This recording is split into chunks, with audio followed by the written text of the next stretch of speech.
All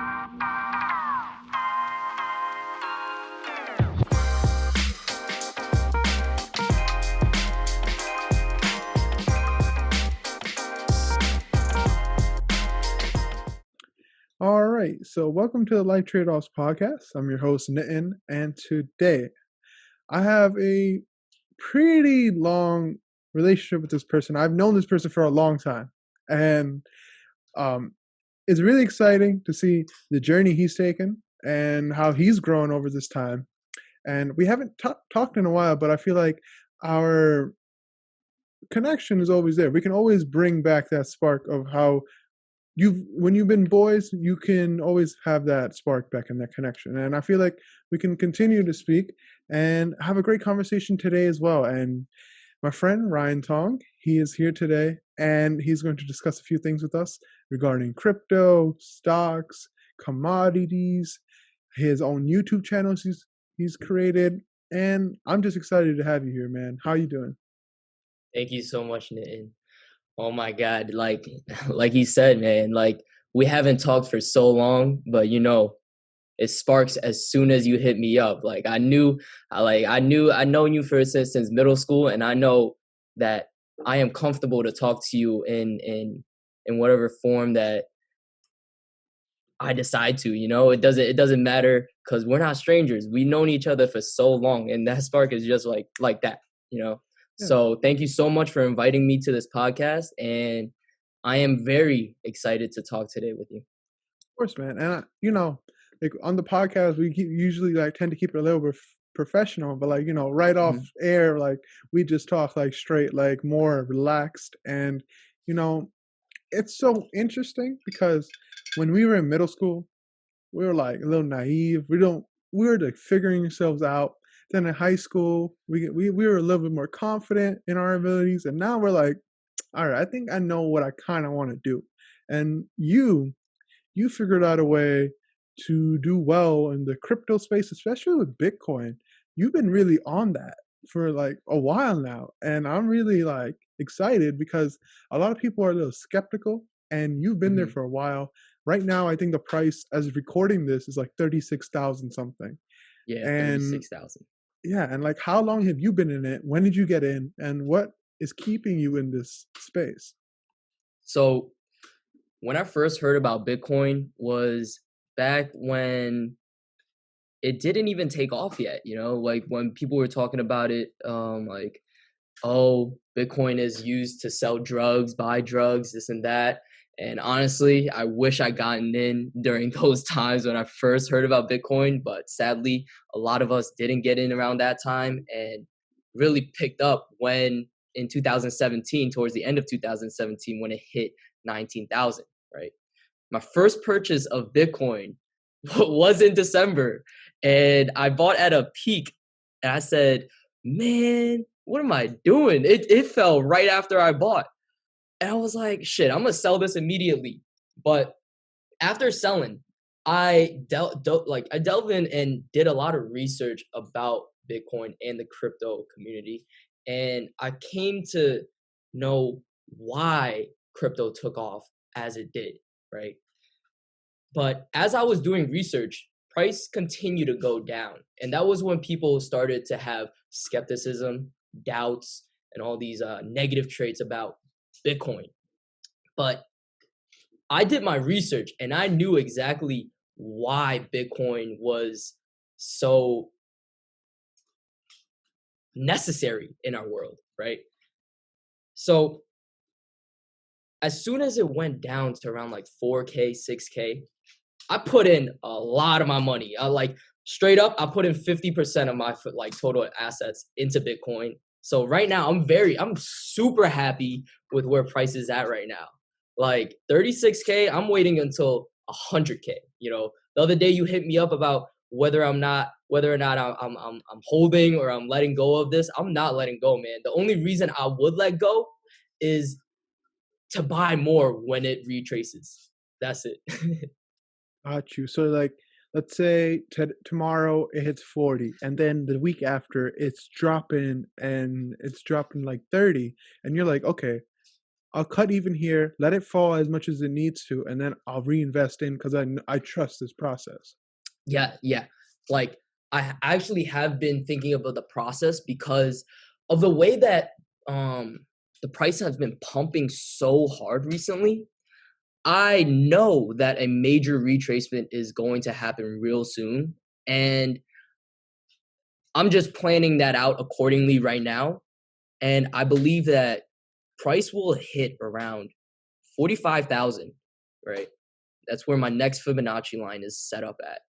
45,000 and come back down to around maybe 30 to 25,000 for a retracement, and that's where a lot of people will get back in at, because price is cheap around there. You know, institutions have this major feeling of left out.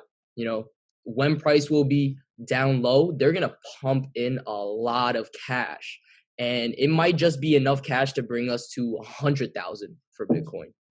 So you're saying that there's always like a correction error in like the market self-corrects itself, and so does Bitcoin. Like people are going to pull out, the price will recorrect. But what causes these major declines in price? Like what happened back when it did drop to 5,000? What caused that to happen?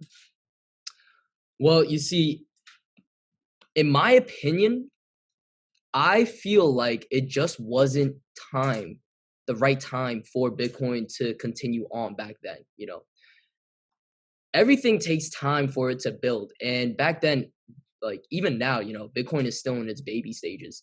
And back then it was in its infant stages. So for it to have reached 19,000 was an incredible milestone, right? And for it to come back down, it was healthy. It was very healthy for it to come back down to retrace, because for so many people to hop on at the same time and pumping price all the way up to 19K, you know, at like for a fact that it has to come back down. If it didn't, that would have been an issue, right? But now that we know that it came back down and created a support around like $4,000, $6,000, I personally have a major trust in this, because no matter what, I know that around that range is a very, very strong support, and that from what we are, where price is right now at 36, retracement can't be that low. You know, like that's why I'm saying 25K. You know, like from 19K to 4K, that would be about like. Let me do the math for you real quick. Like 20%? No, not even 20%. That would have been So you're saying like when it does fall, whatever it falls to, that's like like basically I know it can always fall to this, and I can be sure it can go there, and I can put in an investment and not be afraid. Like it won't fall again to like 4,000 or 5,000, because exactly. And okay, so I just did it from 19K all the way down to 4,000. That was 85% retracement, right? From where we are right now, if it were to even do an 85% retracement, which I highly doubt it would, I would say like at a healthy rate, 50% retracement. That would be back at $18,000. Honestly, that is a great price for it to retrace back to, and it's a great price for other people to get in at if they feel like they were left out. You know? So what about the people that are currently in? Wouldn't they be like discouraged that, oh my God, there's a 50% retracement, and like a lot of people in that sense, when it does fall 50%, they're gonna be like, oh my God, I'm getting it at a cheaper price. Let's pump right now. But a lot of people, they basically put in like, I don't know, 75% of their savings, and they're like, I really believe in Bitcoin, but they entered at the wrong time. Yeah. Would that like really make them not trust Bitcoin? Well, honestly, it all comes down to your own mindset as well. Like you got to know what you are investing in, and that's why you have to personally do your own research. I can tell you how great Bitcoin is, this and that, but it's ultimately up to you to do your own due diligence to really find out whether or not this asset is for you, right? Many people don't get into Bitcoin because they feel as if it's a scam, it's a hoax, this and that. But what they haven't done is the deep research that I have done in order to really trust my own intuition to get into this asset. So even if it hit 18,000, I know that I am still in this for the long run because I trust in my own research. Other people, like, if they think that 18K is like, oh man, I need to pull out now, that's them, because they haven't done enough research to really trust in their own intuition. So where would you recommend like doing research? Like where would you read things, people you would listen Mhm. to? Like where did you gather some of your information? Well, a lot of it, you could literally just Google it, and you could go on bitcoin.org. You could read the Bitcoin white paper and really understand really how the system works. Why does the system work, and how does this electronic cash system come about? Really understanding the history of it will allow you to know. Like, I know that um Bitcoin goes at a quantitative hardening system, rather than the fiat currency that we are on works in a quantitative easing system. Things like these make me believe in my intuition. And furthermore, on the details, you could literally just read about articles on like Wall Street Journal, um, what else, Bloomberg, a lot of great information out there. You just got to Google it. Just first thing that comes up: cryptocurrency. Read all the articles about it. Bitcoin, read all about it. Ethereum, just read everything. Like, indulge yourself. Exactly. And so let's say people feel like for some reason Bitcoin has taken off and they want something else that is going to take off like it did. Like if you Mhm. invested back in 2013 or whatever, it would have Yeah, your investment would have been 243,000 times whatever you put in.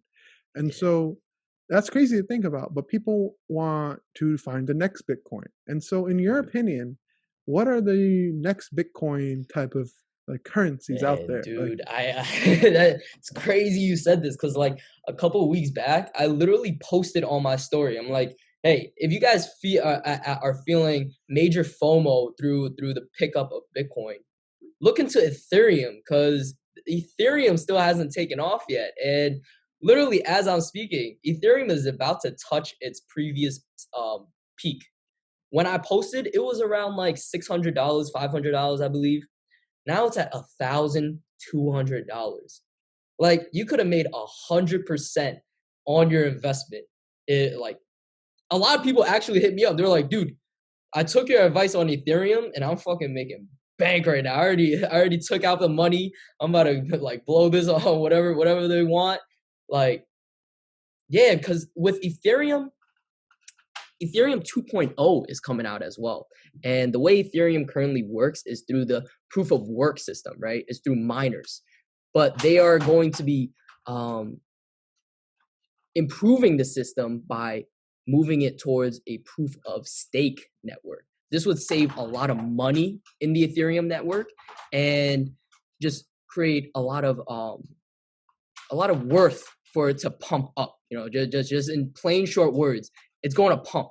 So if you feel left out on Bitcoin, Ethereum is still cheap right now. In my opinion, 1,200 is nothing. It's still gonna go up. gotcha. Because And like think about Bitcoin. Since the last peak, it already went up above 80% since 19,000, right? mhm. Ethereum didn't even touch its previous peak. Imagine 80% from 1,300 or 1,400, right? So let's say I mean we still got Dogecoin out there too if people really want to go on there. Mm. But do you like Dogecoin? Would you ever invest in that?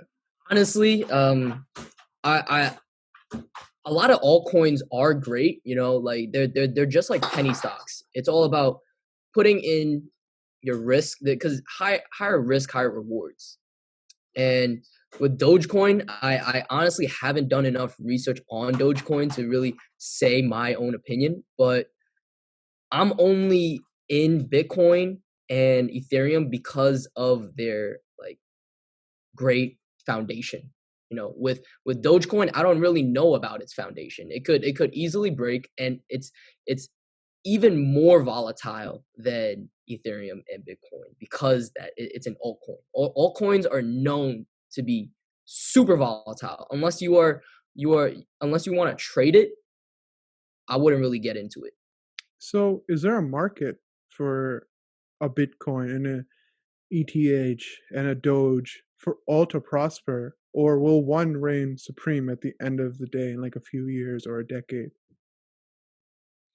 I would honestly just say Bitcoin, Bitcoin, Bitcoin, because it was the OG. It came out in 2009 with its solution to the market crash, and honestly, it has been doing its work the way it said it would, and with all these other coins coming out, they're just basically trying to replicate what Bitcoin is or trying to fill in the voids of what Bitcoin doesn't provide. But honestly, Bitcoin does a lot more than people think it does. Like it takes away that governmental role and puts the financial power into the people's hands. You know, what more can people ask for? Because so many people go out and say, "Oh, power back to the people, power back to the people." How do you do this? Through money, right? But who controls money? The government. Now, you use Bitcoin. You're taking the government out of the equation, and instead, you're giving literally power to the fucking people. Honestly, in my opinion, like I'm saying, Bitcoin will be the end game because the way that it functions, it is meticulous. It still has yet to have an attack on its network or its protocol, and I believe it till the end. I believe it until the last block will be mined. That's, I mean, that's a really like, and because you have an inspiring journey, and so it's like you stuck with it, and it's great to see like you're doing well with it now, and you really believe in it because you know like the concept behind it. And so when people like, I think the issue is that people don't understand like the value system, and so Mm-hmm. why do some people prefer cash over Bitcoin and vice Mm-hmm. versa? Like some people prefer Bitcoin over cash. Like, Right. where's the place for both of them?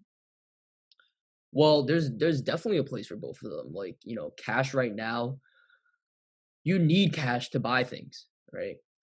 But with the cash that you're holding, it loses value, not even by the day, by the minute, like just by you having your money sit in the bank, you're losing value on your dollar minute by minute.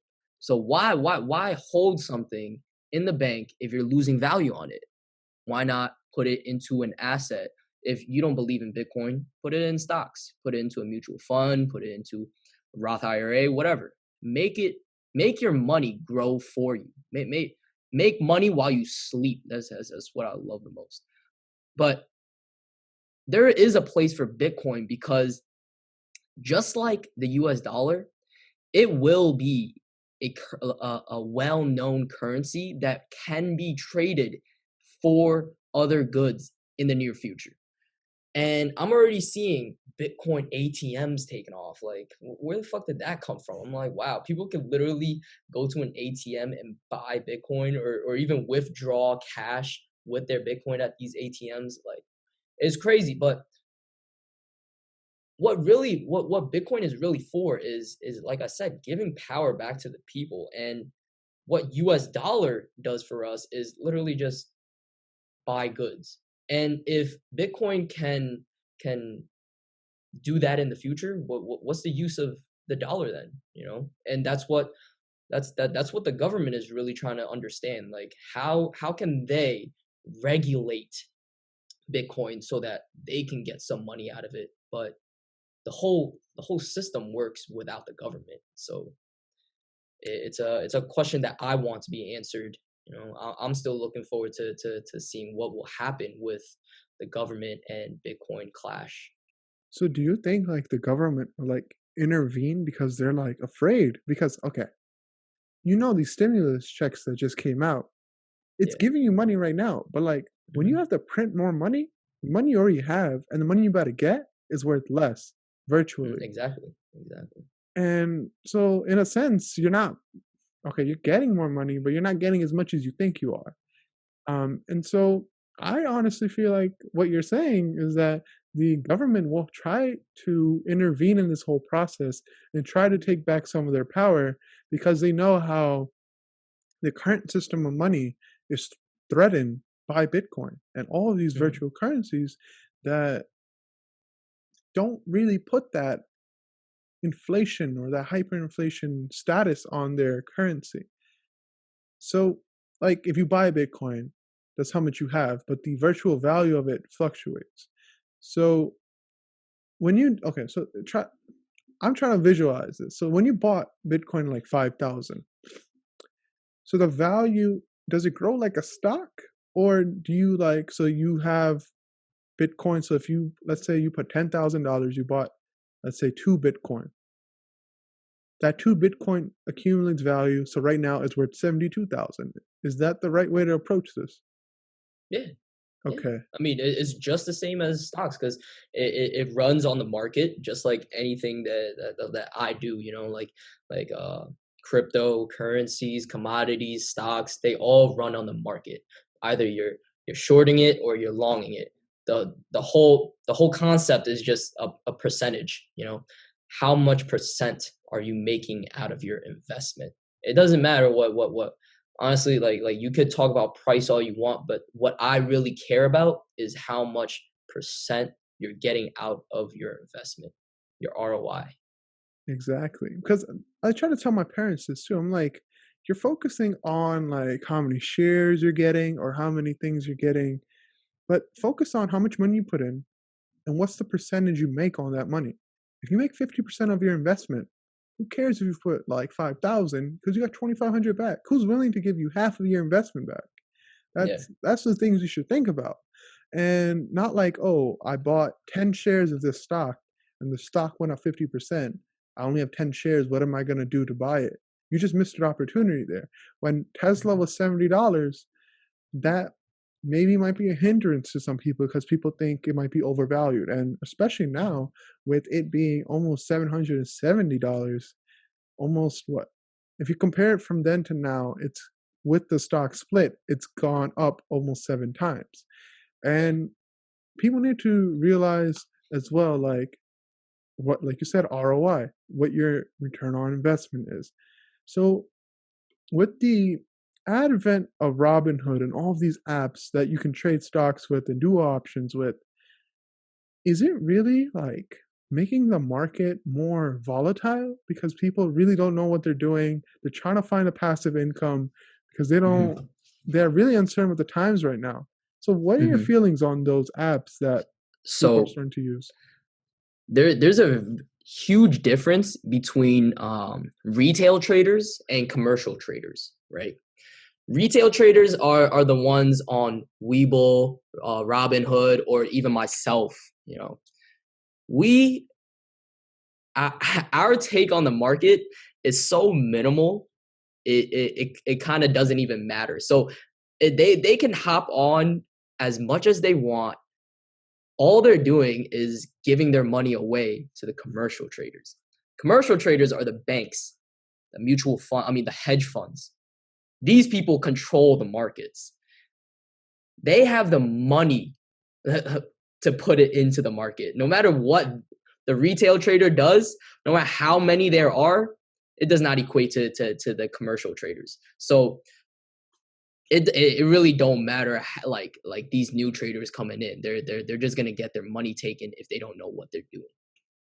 Got you. So like, because I think I took a financial derivatives class and my professor was explaining like, okay, so you make your investment, but when that stock moves really like rapidly, what's going on? These financial institutions get their first dibs on those stocks. They can find these opportunities of arbitrage before you.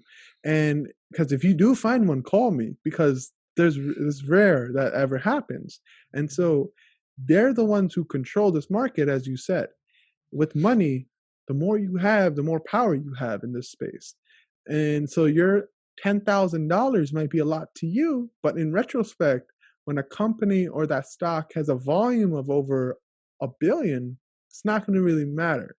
And so I've heard that argument of, oh, all these traders are just ruining the experience for all of us because they don't know what they're doing. But in reality, the stock isn't moving much for their mistake, unless it's like a really small stock. They're pumping and dumping it. They got penny stock. I'll tell you all to buy it, all to sell it. And if you're late, you lose everything. Mm.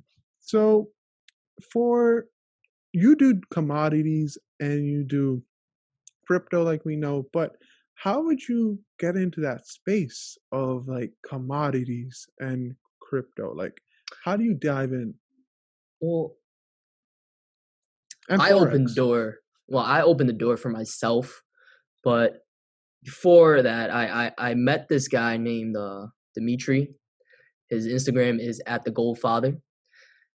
He's a very intelligent man. He's a millionaire through Forex alone, and he introduced it to me one day, and I was like, man, this is some bullshit. What is this, like a get rich quick scheme? So he told me about this website called babypips.com, which is basically just free knowledge out there. It's free information about how you can get started on trading and all the information you need to know about trading. You know, just like how to read the charts, know the history of Forex, all of that. And so I did the entire course, read the whole thing, and I started trading, right? But like most traders, I blew a lot of accounts. I lost money there, lost money here. Like I found myself so like saddened because I wasn't able to get return back on my investment. I'm like, dude, I'm just throwing in money to fucking lose it. Why am I even doing this? This is not no get rich quick scheme. I'm about to stop doing this. So for a hot minute, I stopped, right? But I felt like something inside was telling me, hey, you spent so much fucking time learning this skill. You can't just stop now. You got to go back and tackle it even harder, but with a different mindset, right? Before, I was trading very emotionally. I was getting mad at the market for not doing what I thought it was supposed to do, but that's the wrong attitude, right? So I came back to the markets and I found a new mentor. This time, this man was from Greece. His name is George, and he taught me his strategies. He taught me a lot about what I missed from looking at the market. And from his strategy, I was improving a lot, right? But not only from his strategy, he taught me mindset. He taught me how to really understand that you're already a winner. You just got to believe it. You just got to have that attitude towards the market, and you already won, you know, without even putting in a trade. You already won. So with my belief system, right, I was able to finally look at the market a different way that most new traders like myself in the beginning didn't look at it like that. You know, I started to play with the market in synchronicity rather than against it and getting mad at it for not going my way, and understanding that the market just is and moves accordingly to how the majority of traders think it will move, because you may not be in the majority. Sometimes you may be in the minority, and not and the whole point is to not get mad that you're in the minority of the traders. And through learning all that, I have really been able to really hone in and understand the true meaning of trading, because it is not a get rich quick scheme. And that's why a lot of people think, oh, this is a scam because I'm not making any money. But hey, what other skill out there takes like a week or a day to learn? No other skill out there takes that quick. You have to really put in your time and effort to learn this skill in order for it to make money back. Because with most businesses, the first year, right, they lose money. They lose a lot of money. And money that doesn't come back until maybe even the third or fourth year. And that's the amount of time and dedication you have to put in and wait in order to finally see money come back. That's so interesting you say that, because it's within the industry. I would say like a forex or stocks or all of those things.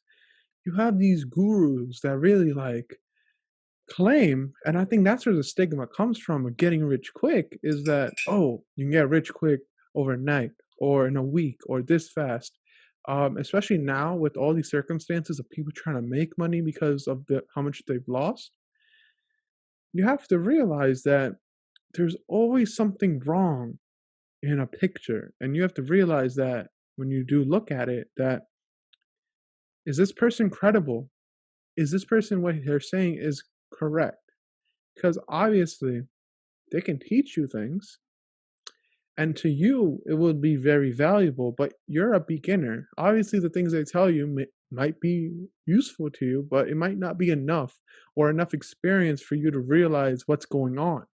Like if I tell you, okay, if you're trying to do options, look at a put option and a call option spread and look at that and look at the graphs for it. I'm not telling you about butterflies or all of the other spreads that there are that you can do combinations of. I'm telling you something new that to you sounds like, oh my God, I know so much more now and I'm ready to tackle this. And then you realize people are using different strategies, people have different mindsets than you. And with that whole entire mindset, you're like, okay, I'm behind actually. And I'm not in sync, like you said, with the market. I'm not thinking how everyone else thinks. And so that's why everything I do is kind of wrong. Like I'll hop on a stock or I'll hop on something and it'll be at the tail end of its peak and it's about to drop. But I'm thinking it's going to go up because, oh, it's been going up forever. Let's keep putting in. And that's where people tend to get in trouble. And so what are your thoughts on all these like gurus and like these people who push all these programs to help you? Honestly, man, like they do make a lot of money, and that's why they do it. You know, everyone has a reason to why they're doing something, and ultimately, if it's not money, it's probably sex, and you're not getting no sex in trading online. So it's definitely money. You know,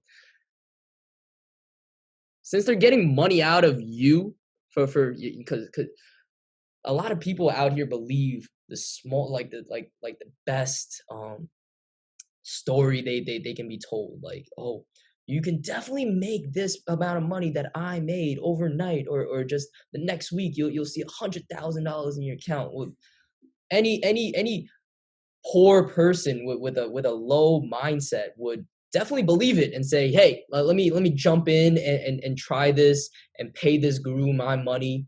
And I mean, I honestly, I'm not even comfortable calling them gurus. I would call them scammers.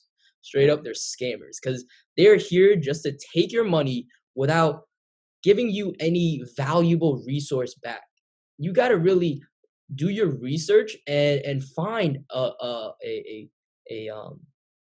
credible person who has a lot of experience with what they do in order to actually give them money. Don't give them money because of some excitement through the words they tell you. You know, give them money because you really look up to them. You really see them as your mentor. You know, I only gave money to George because I saw his potential, and I mean, not his potential, all his actual winnings, and his words in his stories. You know, he was a very motivating person, and through his words, I knew that he was going to be my mentor, because it just spoke to me. You know, it really also comes to your heart as well. If your mind is deciding the decision, it's bullshit. You got to really feel it in here. So with these scammers, man, fuck them for trying to scam people for money. But in the end of the day, hey, everyone's out here trying to make a buck. So I really can't blame them for what they're doing. But I'm trying to make it the most legible way without having to fuck anyone else over. But some people like to take it the easy way. Yeah, exactly. And like their main premise is that you'll get rich by doing this. But then on the flip side, if you're already telling me, are you doing it yourself? Or if you can already get rich from it, why aren't you just doing it? And why are you doing this for everyone else? Yeah. Okay, you're trying to help people, right? But you realize that this might be the way that you make all of your money. That's how you make your money. You don't make money from trading. You probably made one good trade in your life and 99 wrong trades. And that one good trade is the one that defines you? Not really. That's why, like you said, with your friend George, his track record has been really good. And so when you have consistency over time, it really shows you like, okay, I can trust this person because they know what they're doing. They know even if times get tough, like let's say last year at this time, January, people are feeling really good about the market. No matter how you feel about the president, the market was going up. The market was doing well.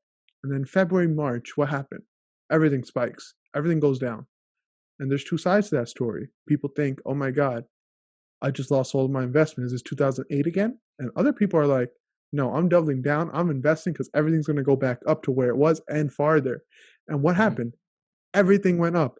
The S&P 500, the Nasdaq, everything went back up. Even the worst stocks went back up above where they were. And it's called patience. Not looking at the short term, but rather the long-term picture. You got to be patient. It's a hard game. Because oftentimes we're like, oh my God, I want money today. And I'm down today. And it's demotivating. But you got to realize one day your time will come. Absolutely. And like, there's probably so many days that you've sat there like, oh my God. Even now, like, you're probably like, I know how things are supposed to move, but it's just not that time. And I'm just waiting. And so you do Forex. And I'm really curious because I've heard a lot of people tell me about Forex. I personally never got into it. So can you I know like it's the exchange of like you trade currencies, but how deep does it go? Well, for Forex, I mean, it works just the same as stocks. It's an exchange on the markets. You put in trades, but rather than shares, we trade by lot sizes and we calculate our winnings through pips. Instead of shares, I catch pips. So I get my winnings through how many pips I win in the market for that day. So let's say like today, I shorted the gold when it was at 1960. I got in at 1950, dropped all the way down to 1900. It's a 500 pip gain right there, right off the bat. Got out at 1900 because it was at the retracement of the breakout. I knew it was gonna go back up, right? Put in my buy limit at the bottom, catching it come back up, 200 pips up right now. So this is what I'm talking about with playing in sync with the market. You do exactly what the market tells you to do, and you just follow along. You don't try to predict nothing. You just do what the market tells you. That's what a lot of people fail at. You try to predict too much into the future. Nah, just flow along. It's like water. You got to play as if you're water. But with almost like a game. I forgot your question, bro. I don't even know if I answered your question. That's fine. I'm just like, you're talking about the retracement point. And so let's get a little bit deeper into that. So it's at 1960. And then from the graph, is where 1900 is that when this peaks, like this increase started, or is that a turning point? How do you figure out where the retracement point is? With there's a lot. It goes in way too much. Like if we talk about that, we could be talking for hours and hours and hours. But in short, gold just broke out of a downward channel, and through my trend line where I placed it, it broke out of that trend line, and I knew that it had to come back down for a retracement, right? So a retracement is basically when price it broke out, has to come back down for a retest of an area in order for it to go back up. I knew that this retrace was going to happen because it was too fast of a breakout. It went all the way up from 1900 all the way up to 1960. 1960 was a very, very high price, and I knew it was supposed to come back down. So in order to put in my trade, I put out my risk to reward ratio. So whatever I'm risking, I need to be making back at least 3 times that risk. So when I put in my trade at 1950, I put in my stop loss at 1960, the previous top, right? Take it down. It didn't even go back up to 1960. It just went straight down in the morning. It dropped so fucking fast, and immediately it hit my profit. I was like, all right, I'm out for the day.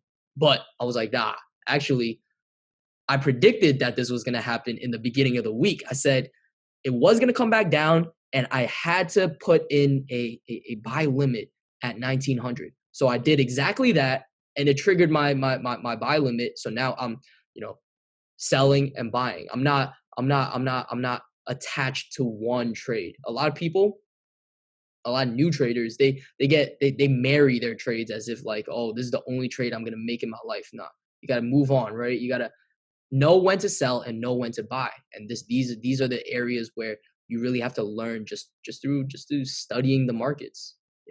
A lot of the things that I tell you right now, or even professional traders tell you, you will never ever understand it until you experience it.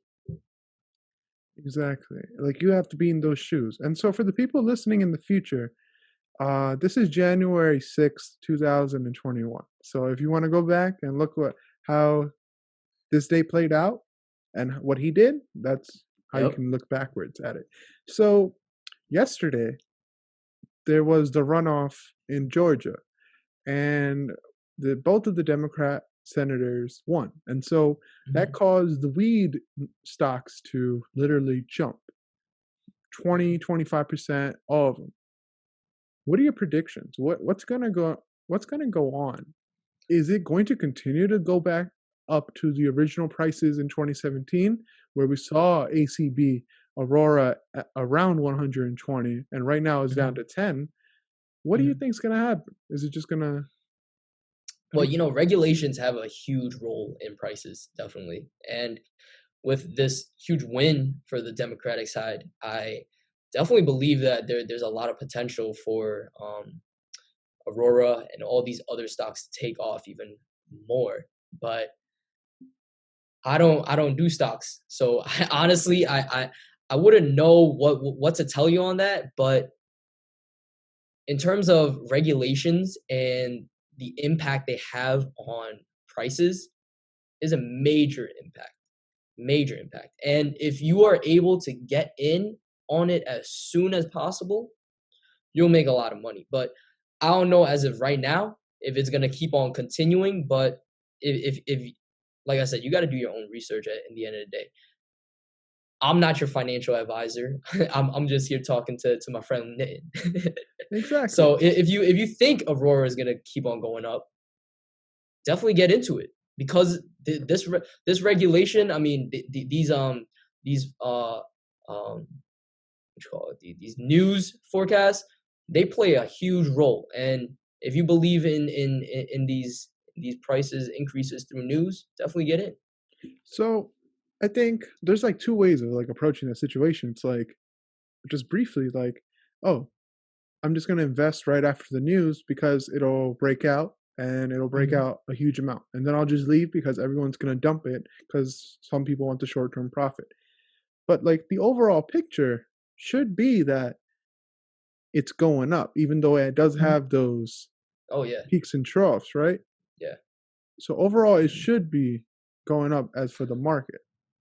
Yeah, personally, I like to trade long term rather than short term, because when you're trading short term, there's a lot of probabilities against you, and you have to do even more work to make more money. So like honestly, with my tradings in forex, because they are short term, they are less than my winnings in crypto.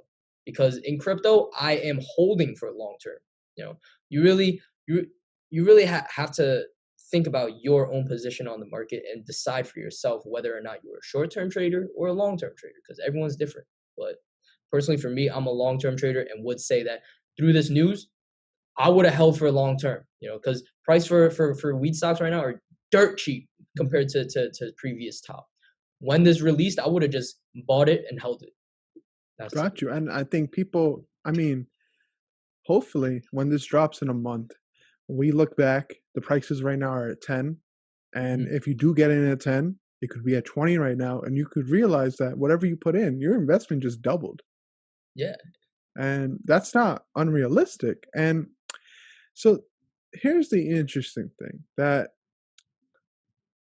is the forex market volatile because of so many things that go on in the world? And how do you figure those things out? So the forex market is so volatile because of its high liquidity, right? The liquidity rate, like, I think forex has a daily turnover of $5 trillion. The New York Stock Exchange is chump money compared to the forex exchange market. So that's exactly why I trade forex, because of its high liquidity. No matter what trade I do in the forex community, I mean in the forex market, it will get triggered right away. Right? I don't have to wait for anyone else on the other end to make that trade, because it will be instantly made.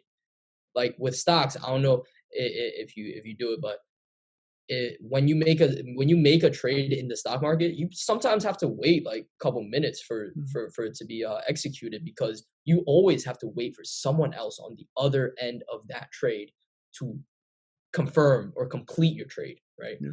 But because of the high liquidity, you don't have to wait at all. This is why the forex market is so volatile.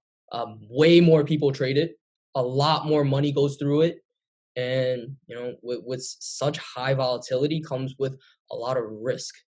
And like I said before, higher risk comes with higher rewards, but it all depends on your taste for risk. That's awesome. And so, like, backpedaling a little bit, going back to the gold and commodities, when you do apply a trend line, do you assign like, oh, this is how it's going to carry out because of how it's doing from the past? Like, how do you assign a trend line and know it's accurate enough to trust? So, well, with trend lines, technical analysis for me, honestly, is easier than fundamental analysis, because fundamental analysis, you could be reading for days and days and days and still don't know what your bias is in the market, because there's always one news for it to go up and one news for it to go down. You literally don't fucking know. But Mhm. I mean, it is necessary to have fundamental analysis and technical analysis to really know your position in the market. But I heavily rely on technical analysis, because I know that I can depend on my own analysis, not anyone else's, but my own, right?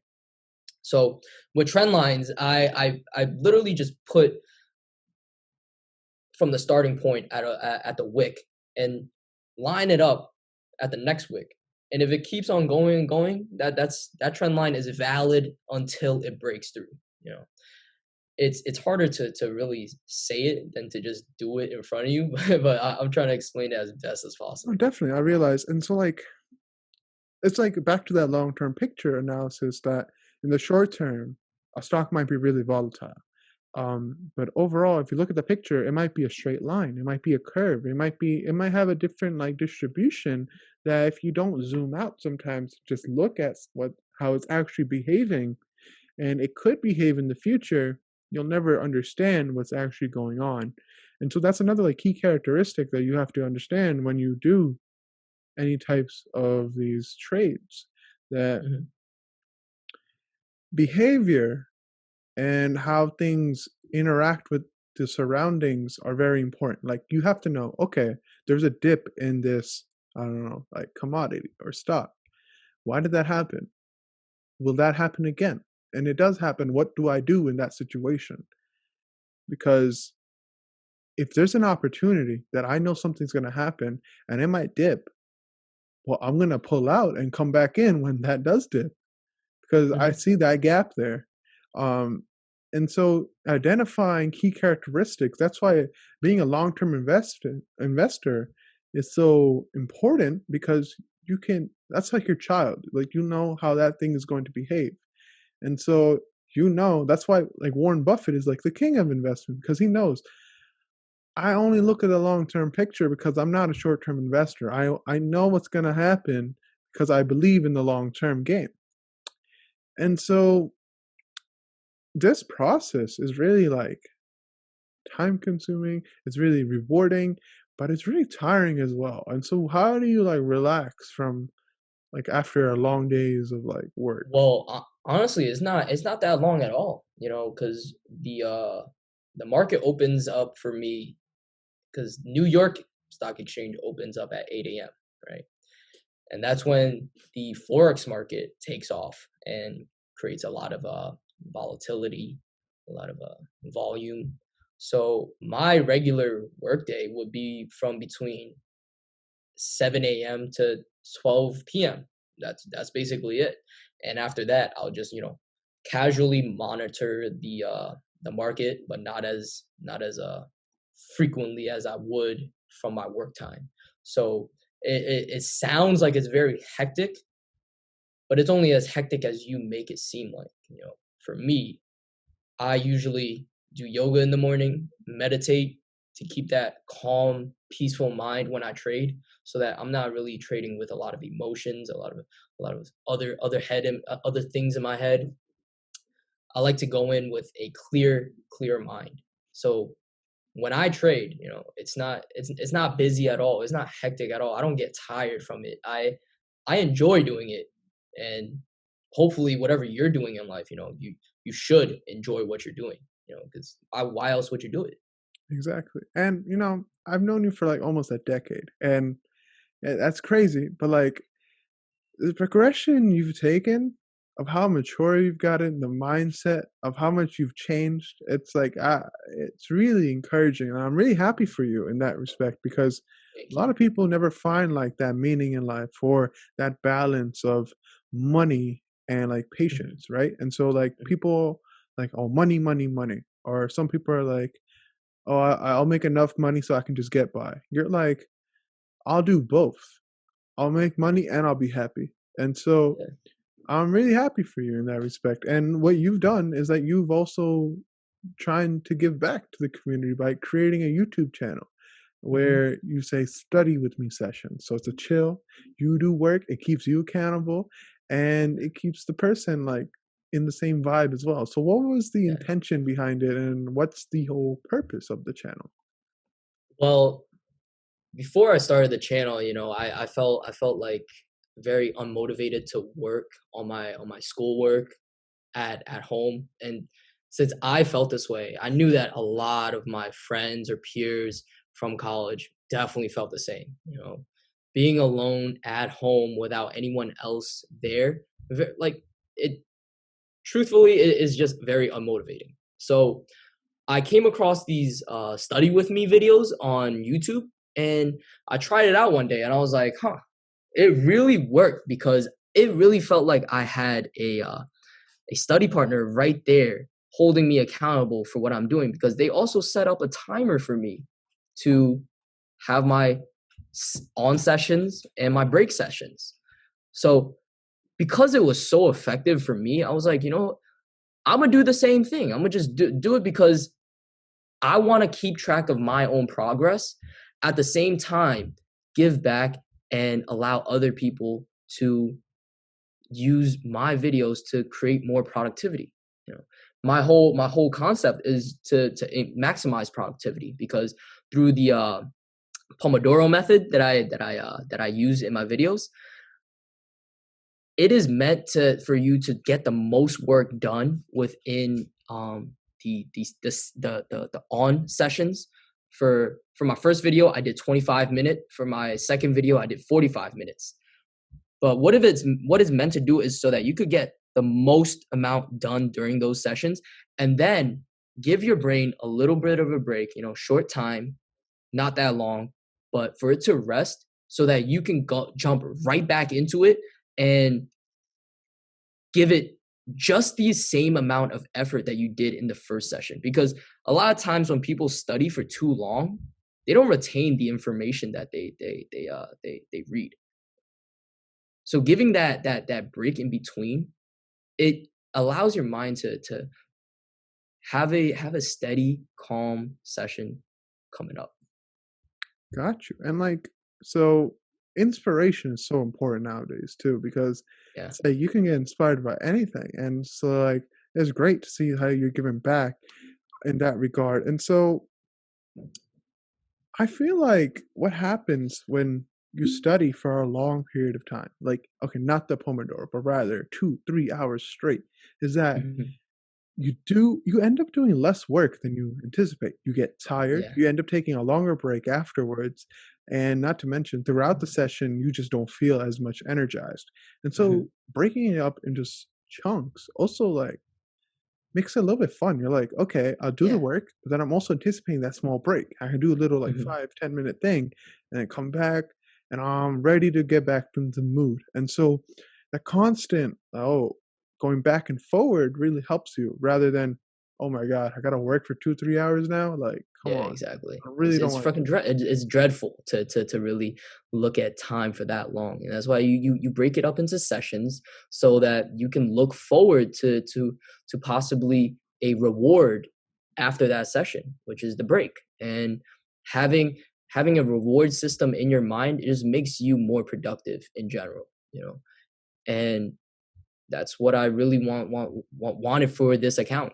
I'm moving forward. I honestly, maybe I'll even do other methods, but for now I'm sticking to the Pomodoro because it works for me.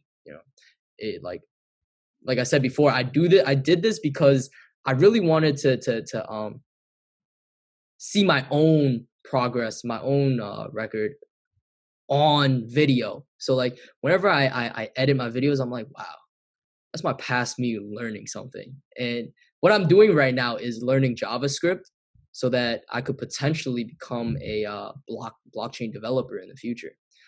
So by putting in the hours that just on my computer, I feel like wasn't really enough to push me forward. But now recording it, holding myself accountable, and also seeing it with my own eyes that work is being done, it makes me happy inside, like in the end of the day, if no one watches my videos, I don't care, because I will still be making them because it makes me happy and because I get to see my own progress with my very own eyes.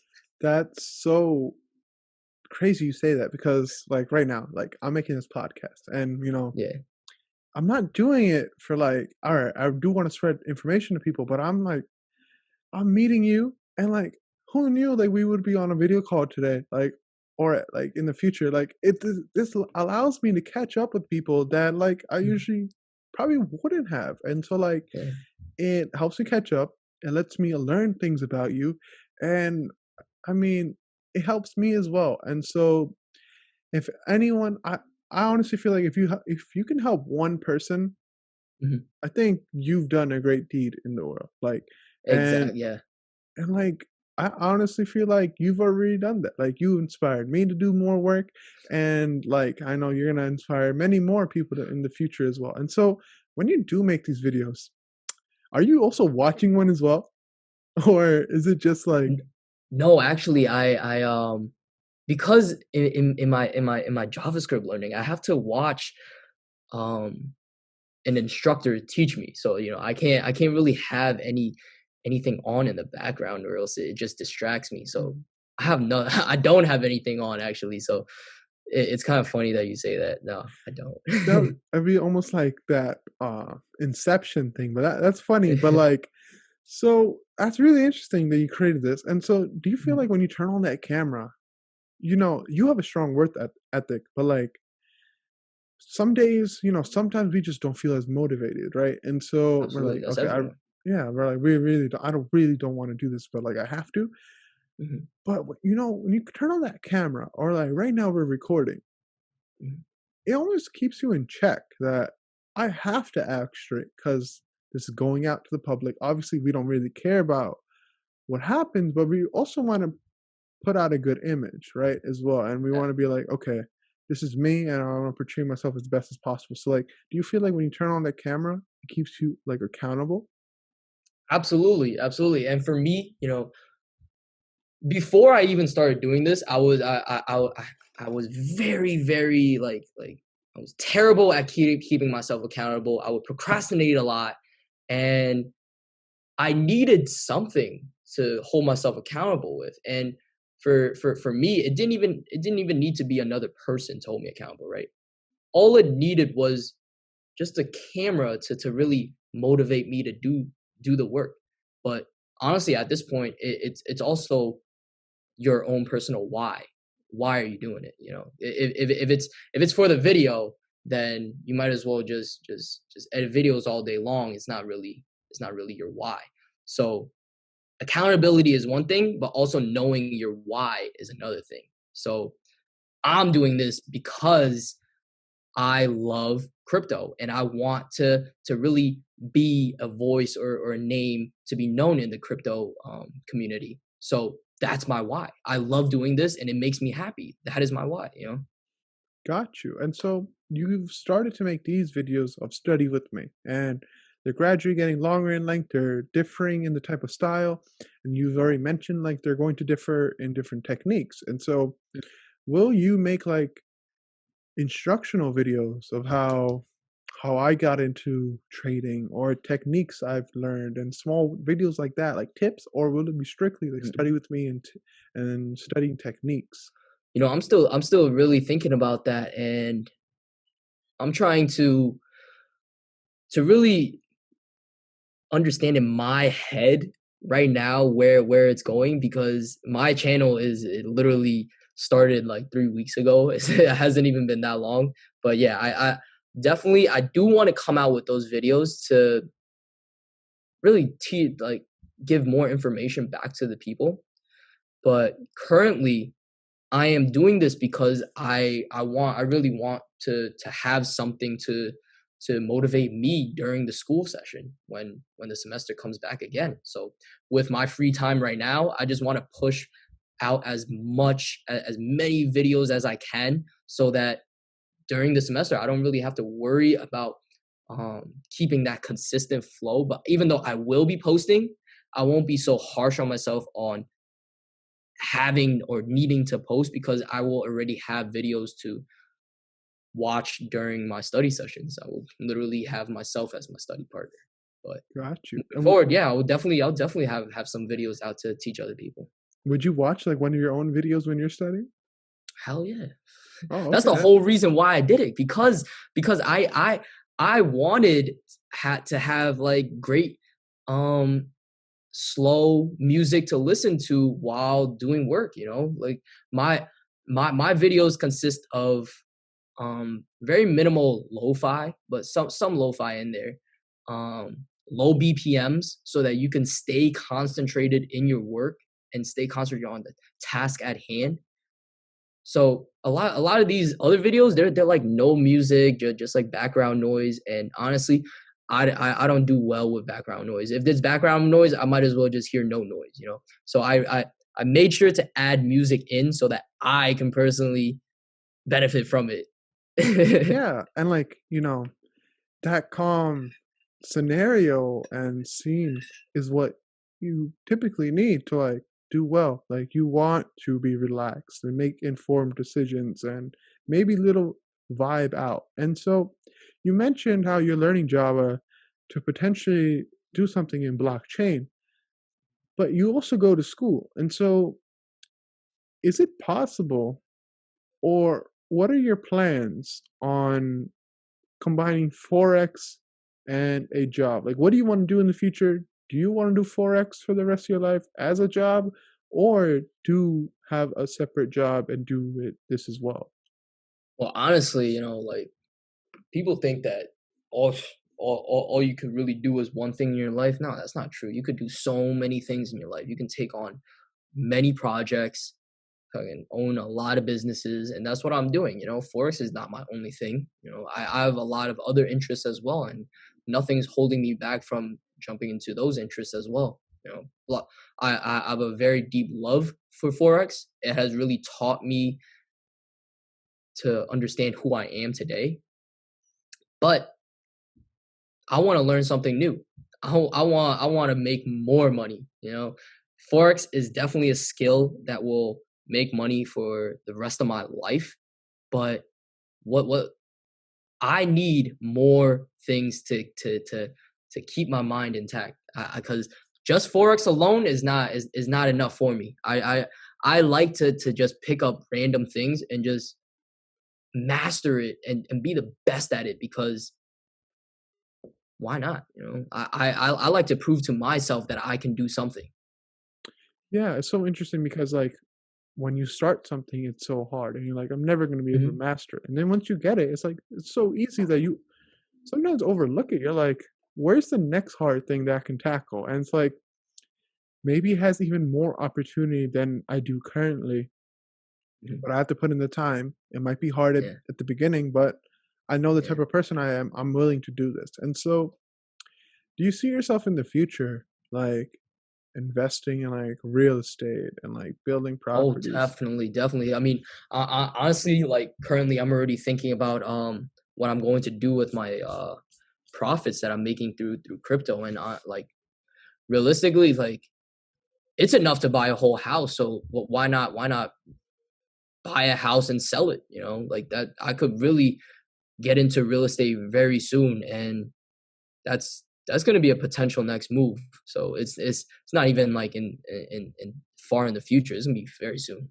So when you look at the current housing market, is it so a lot of people are saying like prices are going to drop, or because of this current pandemic of how people don't really have money like that, and so people aren't willing to like spend. And so are you waiting for that bubble to burst and then going into the market, or are you finding an opportunity that's undervalued, repairing it and posting it for like a lease or rental?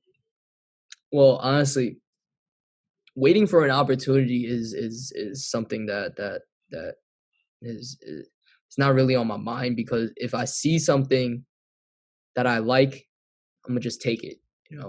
I'm not gonna wait around and wait for the bubble to burst, because no one's gonna know when the bubble is gonna burst. I can't just Google that and it comes with a direct date. I can't do that. So if I find a very good opportunity, I'm gonna take it like any normal human being would. If I have the amount of cash necessary and the opportunity is there at a very good price, I'll definitely take it without hesitation. Yeah, like a lot of people, they wait their whole life to make that one right decision. And it's like, how Yeah, many no. how many times did you skip over another good decision that you could have made that could have led to so many more decisions, and you're just waiting for one? Like, what are you Yeah. waiting for, bro? Make a Yeah, mistake. dude, Who just do it. cares? Yeah. Learn. That's how you Exactly. learn. Through your fucking mistakes you learn. If you're making no mistakes in your life, you're not learning anything. Mhm. You're being the same stubborn old self that you are, and probably contributing nothing, because you need to make mistakes in order to grow. And through these mistakes becomes your new self. Exactly. And like you look back when you did trading and you weren't really good at it, and at the time you're like, oh my god, like you mentioned before, I really don't want to do this because I'm not good at it. And now you Yeah. look back, you're like, those mistakes I made, I can utilize those now for my benefit.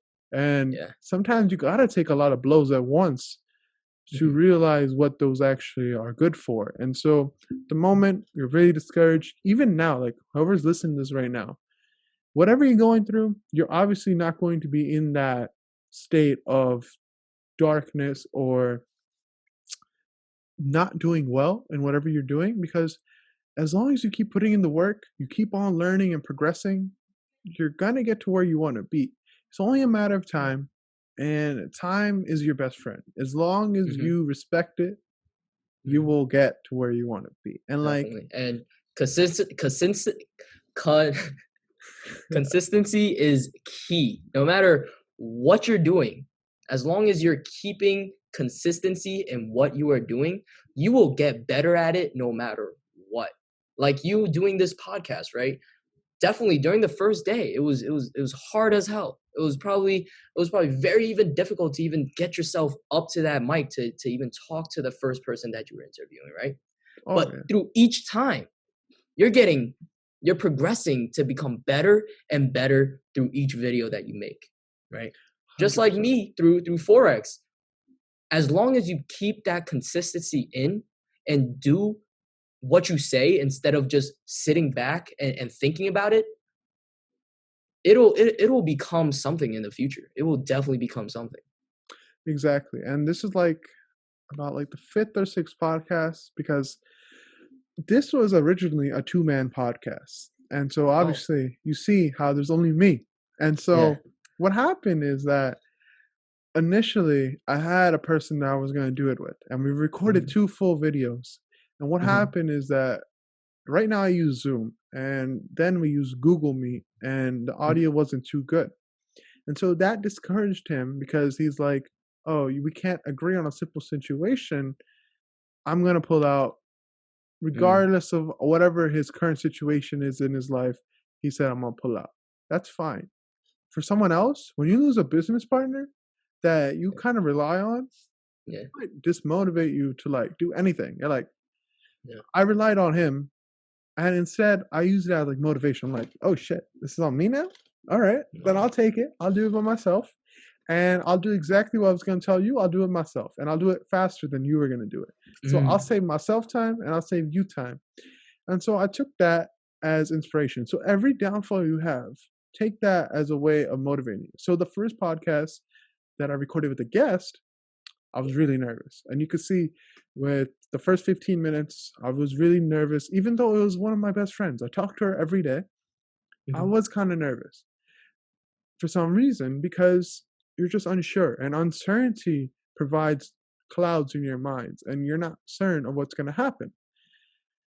So knowing more about a situation clears those clouds, and it allows you to learn more about the situation at hand, which is why, going back to those trend line, if you can't diagnose the whole picture, you're always going to be unsure about what's going to happen in the future. If your trend line is incorrect, you're not going to make your right profit. If you don't continue to learn, you're always going to have troubles coming up that you won't know the answer to, and you'll have to spend more time learning about. And it's nice to see, like, my progression, your progression has been amazing. Like, you have been, like, your transformation from middle school to high school to now, literally insane. And it's really inspiring. And I definitely learned a lot of things today from you that I really didn't know about. It's definitely inspiring to see. I'll take away a few things, and I'm really thankful for you coming on today and like enlightening. Thank you. Thank you so much. And honestly, you're saying that I'm an inspiration. You're an inspiration to me, because even though your partner dipped on you like that, and you still had the motivation to do it by yourself, that speaks a lot in its own words. You know, you are a very powerful person, and I believe that you will be able to take this podcast to another level. Thank you, man. I mean, every single guest that comes on just motivates me to the next one. It's like, you're helping me because you took the time to come out and talk to me. And I really appreciate that. And I really appreciate everyone. And I always try to ask questions that people want to know about, and not simple ass questions like, who are you? Where are you from? What are the type of things you do? Like, I want to get down and into the ground and like get a little dirty. I want to know what's going on. And how did you get to that point? Because that's the whole point of life trade-offs. In life, you do things that you have to give up. And are the things you're giving up more valuable than things you're currently doing. If that's the case, that's not right, because the things you Hmm. should be doing should be the best possible situation. And how do you learn that? You learn that from other people. And I try to bring the most variety of guests. Today, we had a crypto, stock, currency. We can literally name everything that we mentioned throughout this episode. And that's really encouraging for people who want to learn about that space. And you've mentioned so many gems throughout this episode that if you skip to the end right now, and I really encourage you to go back and listen to this whole podcast, because there's a lot of things for you young traders and investors out there that we mentioned that's very important. And I feel like Ryan has given a lot of tips and advice.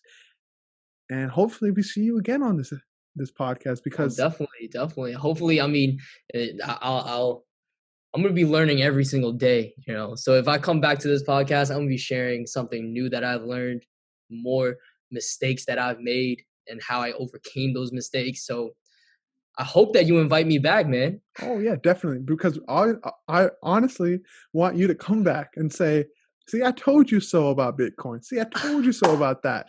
Yes, I'm yes. rooting for you, because I know that you're really passionate about this and you really know what you're doing, and that's the most Hmm. important thing. Because a lot of people are like, "I want to make money," and they're like, "I ask them, how you want to make money?" They're like, "I don't know." I'm like, "That's Yeah. the problem. You don't have a They don't plan." even have a plan. Right? And you have a plan. You know how to execute it. You know all the wrong things that can happen. And Yeah. so when you are really confident, no matter what happens, you know things will get better. And that's the important thing. And that's why I'm so happy for you, because you've figured that out at such a young age. And a lot of people take their whole life to learn that. Yeah. And Thank you so much, man. Thank you. no problem. And when we do reconvene in the future, Hmm. definitely we can talk about Bitcoin and the maybe even the weed market of what happened in that. Like a nice Oh yeah. recap, right? Yeah, I'm honestly after this, I'm gonna do more research on that because I didn't even know that like what you said about that really spiked up the market in the, for weed. So I'm gonna do that research on my own.